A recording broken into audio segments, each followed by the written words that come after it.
हिंदी का पाठ अप्पू के साथ 2.5 साल को समझाकर पढ़ा रही हूँ। इस पाठ के लेखक सत्यजीत राय हैं। ये एक मशहूर फिल्म निर्देशक हैं। इन्होंने इस पाठ में अपनी पहली फिल्म पाथेर पंचाली से जुड़ी यादें चित्रित की है। इस फिल्म को बनाते वक्त उनको क्या क्या मुश्किलें आई, क्या क्या उनको करना पड़ा, किस किस जगह पर वो गए, इन सब बातों को उन्होंने अपने पाठ अप्पू के साथ 2.5 साल में बताया है। पाठ का शीर्षक अप्पू के साथ 2.5 साल है, तो अप्पू नाम से आपको कोई हाथी की इमेज दिमाग में आ रही होगी, लेकिन आपको बता दें कि अप्पू किसी हाथी का नाम नहीं है। यह एक छोटे बच्चे का नाम है जो कि पाथेर पंचाली फिल्म का एक पात्र है। इस फिल्म को बनाने में 2.5 साल का समय लगा, इसलिए लेखक को भी अप्पू के साथ 2.5 साल तक काम करना पड़ा। इसलिए इसे अप्पू के साथ 2.5 साल का नाम दिया गया है। यह फिल्म 1955 में प्रदर्शित हुई थी। यह बांग्ला भाषा में थी। तो इस पाठ में उन्होंने अपनी इस फिल्म से जुड़ी बातें बताई हैं। तो चलिए पाठ को शुरू करते हैं। पाठ के शुरू में लेखक सत्यजीत राय बता रहे हैं कि फिल्म पाथेर पंचाली को बनाने में पूरे 2.5 साल लगे। इस फिल्म में 2 बच्चों अप्पू और दुर्गा की मुख्य भूमिका थी। अप्पू की भूमिका के लिए 6 साल के लड़के की जरूरत थी, जिसके लिए लेखक बहुत परेशान हुए, क्योंकि उन्हें जैसा लड़का चाहिए था वैसा मिल ही नहीं रहा था। तो लेखक ने इसके लिए अखबार में विज्ञापन दिया, लेकिन कोई फायदा नहीं हुआ। फिर उनकी पत्नी ने उन्हें पड़ोस के लड़के सुबीर बनर्जी के बारे में बताया, और ये ही अप्पू की भूमिका के लिए लेखक को सही लगा। इस तरह वो ही इस फिल्म में अप्पू बना। लेखक के पास फिल्म बनाने के लिए पैसों की कमी थी। लेखक नौकरी करते थे, और जब भी उनके पास पैसे इकट्ठा हो जाते तो वे फिल्म बनाते। इस तरह फिल्म बनने में 2.5 साल का समय लग गया। लेखक को डर था कि समय बीतने के साथ साथ अप्पू और दुर्गा की भूमिका निभाने वाले बच्चे ज़्यादा बड़े ना दिखने लगे, पर खुशकिस्मती थी कि बच्चे इतना नहीं बढ़े। इस फिल्म में एक 80 साल की बूढ़ी औरत भी थी, जिसका भी लेखक को डर था कि कहीं वो फिल्म पूरी होने तक जीवित ना रही तो क्या होगा, लेकिन उसने 2.5 साल तक साथ निभा ही दिया। लेखक बता रहे हैं कि फिल्म की शूटिंग की शुरुआत में ही एक गड़बड़ हो गई थी। वह यह कि शूटिंग कलकत्ता से 70 मील पर पालसिट नाम के एक गांव में की गई। अप्पू और दुर्गा के साथ रेलगाड़ी के पास शूटिंग करनी थी। रेल लाइन के पास काश फूलों से भरा एक मैदान था, वहां पर शूटिंग हुई, और सीन बहुत बड़ा था, तो एक दिन में पूरा नहीं हुआ। तो 7 दिन बाद बाकी के आधे सीन की शूटिंग करने लेखक वहां पर जब गए तो वहां से सारे काशफूल गायब हो गए थे। पता चला कि सारे काशफूल जानवर खा गए हैं।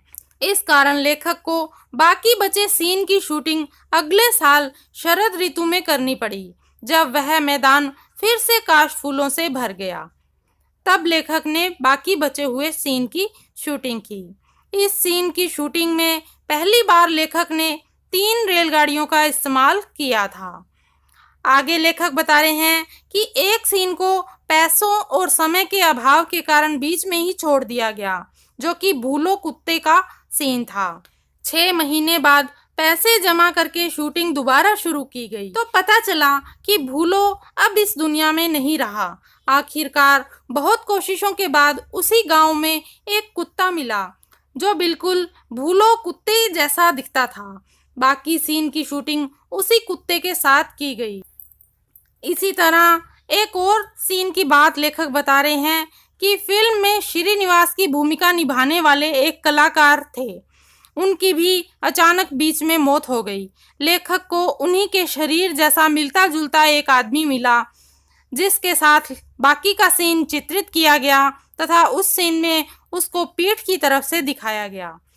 ऐसे ही एक बार लेखक को बरसात का सीन दिखाना था, पर लेखक के पास पैसे नहीं थे, तो बरसात का मौसम आया और चला गया। अक्टूबर का महीना आ गया था और बारिश जा चुकी थी।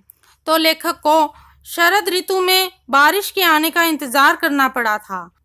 लेखक बता रहे हैं कि शूटिंग की दृष्टि से गोपालग्राम की अपेक्षा बोडाल गांव अधिक उपयुक्त था, क्योंकि वहां का माहौल शूटिंग के अनुकूल था। गांव में शूटिंग करते समय लेखक का अनेक लोगों से परिचय हुआ, जो अलग अलग व्यक्तित्व के थे। सुबोध दा नामक एक व्यक्ति भी मिले, जो पहले लेखक और उनकी टीम से चिढ़ते थे। बाद में पता चला कि वो मानसिक रूप से थोड़ा बीमार थे। बाद में वे लेखक और उनकी टीम से घुल मिल भी गए थे। एक धोबी के कारण भी लेखक को शूटिंग में परेशानी आई। जिस घर में लेखक शूटिंग करते थे, उस घर के पड़ोस में ये धोबी रहता था तथा बिना बात के कभी किसी राजकीय मुद्दे पर भाषण देना शुरू कर देता था, जिससे लेखक को शूटिंग करते वक्त बड़ी परेशानी होती थी। उस धोबी के रिश्तेदार उस धोबी को किसी तरह चुप करवाते और लेखक की इससे मदद हो जाती। लेखक जिस घर में शूटिंग करते थे, उसका मालिक कलकत्ता में रहता था और वह घर लेखक ने किराए पर ले रखा था। इस घर के कमरों में लेखक ने शूटिंग का सामान रखा हुआ था। एक कमरे में रिकॉर्डिंग मशीन लेकर भूपेन बाबू बैठते थे, जो कि इनकी फिल्म के साउंड रिकॉर्डिस्ट थे। एक दिन वहां पर सांप निकल आया, जिसे लेखक मारना चाहते थे, पर स्थानीय लोगों ने उसे मारने के लिए मना कर दिया, क्योंकि स्थानीय लोगों के अनुसार यह एक वास्तु सर्प था। तो इस प्रकार फिल्म की शूटिंग पूरी होने के दौरान कई ऐसी परिस्थितियां उत्पन्न हुई जो लेखक के लिए परेशानी का कारण बनी। लेकिन इन सब के बावजूद भी लेखक ने इसकी शूटिंग 2.5 साल में पूरी की। परिणामतः इसमें फिल्माए गए दृश्य बहुत अच्छी तरह चित्रित हुए तथा यह फिल्म लोगों को बहुत पसंद आई। तो इसी के साथ ही ये पाठ समाप्त होता है। आशा है कि आपको पाठ अच्छे से समझ में आ गया होगा। अगर आपको मेरी वीडियो अच्छी लगी तो इसे लाइक कीजिए, शेयर कीजिए और मेरे चैनल को सब्सक्राइब करना ना भूलिए। धन्यवाद।